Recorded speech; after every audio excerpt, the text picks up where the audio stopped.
Good morning. I'm Pastor Tully here with my Wednesday morning message. And this is, I think, episode 5 in our multi-part series around the question, why do you go to church? If you haven't seen episode 1 with the questions that Helen offered us, I really encourage you to go watch that now. The link is in the description below. So we're thinking about the question, why do we worship? Another way to ask that is, what is the purpose of worship? Or who is worship for? I guess it really should be, for whom is the worship service? And when we think about that, there's really two answers. And every reason that we go to worship could be boiled down to one of two categories. That worship is for God, and that worship is for humans. And really, we think about this as like maybe a spectrum or a dichotomy, but every reason to go to worship fits into one of these two. So let's unpack those from a theological standpoint. If we think about worship is for God, then the theology here is that our worship service makes God happy, that God likes our offerings. Genesis chapter 4 has some stories, Cain and Abel, which is really about the offering being pleasing to God. Or that our community, our gathering, God delights in the fact that we are getting together to praise and honor the Lord. Of course, the other way to think about this is that worship is for humans. And the theology here is that we get together to learn and grow. We get together to celebrate our wins. We get together to heal and mourn, to support one another. But ultimately, that the purpose of worship is to be a better human. Now, I've seen good theology on both of these, both that God is the purpose, that God is the audience of our worship service. And I've seen good theology around that the purpose of worship is to be a better human, and that the worship service is really for us. And I don't know that I have the right answer, because the truth is that it's a little bit of both. There is a Book of Order quote that I want to share with you. Trust me, it's not as long as the reading I did last week. This one is it's that Directory for Worship section, W3.0301. The proclamation of the word, so preaching the worship service.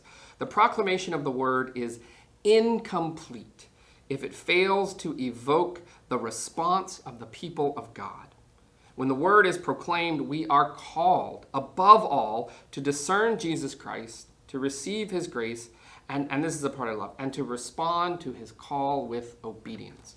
That means if we go to worship and we leave the service at 11:59 and nothing has changed in our heart, in our mind, in our soul, in our life, then the worship service has failed. And what this really points to is that the point of worship is to change lives, to change humans.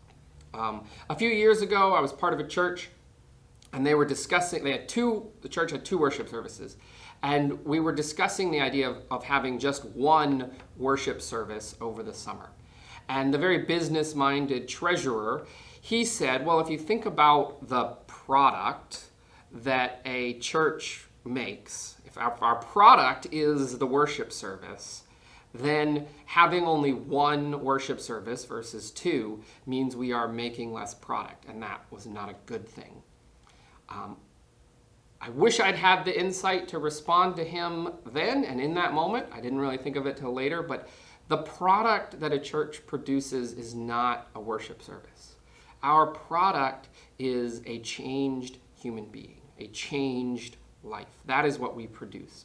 And the worship service is the tool by which we make that product of changing hearts and minds. That really does it for this week's episode. Next week, we'll be looking at the question, how do we show our devotion to God? And I might do a bonus episode looking at bad and funny reasons for why we go to church. All right, that does it. Okay, hi, me again. I got a little postscript, another one for this week's video. We talked about the two purposes of worship, relating to God and relating to humans, the people in the worship service. But really there's a third group that we didn't talk about, and that would be best described as them. What does our worship service say and do and communicate to the larger community? What does our worship service have to do with the people who aren't in worship, who aren't at church? And what are we saying to them through our service, through our symbols, through our church buildings, through our gatherings? And that's a really important question to answer, and it really depends on the unique community in which each church is located.